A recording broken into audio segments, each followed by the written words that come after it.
The Rack Shop is proud to present this 2016 Honda Pilot with a bare roof.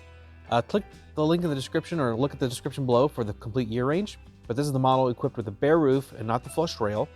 So this is utilizing Yakima's JetStream roof rack system, which is the JetStream load bar, 60 inches in length, the baseline towers, set of 4, and base clips. Base clip 152 in the front and base clip 152 in the rear.